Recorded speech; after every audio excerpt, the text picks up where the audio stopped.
the hood, let that motor cool down all that it could. Let that motor get as much coolness to it as it could. Because he knew what was coming.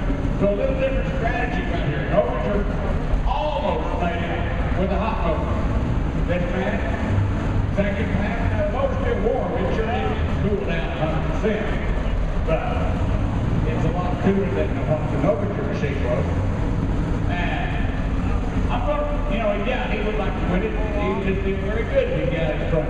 But right now, this man's going to be very satisfied with anything over that 226.5. Look at the nose weight on that.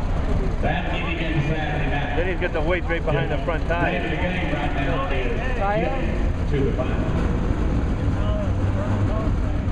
All right, fans, here we go. Right now, we have the number 1 and number 2 driver. Yeah, but second pole. Terry Blackburn, number 1 and number 2.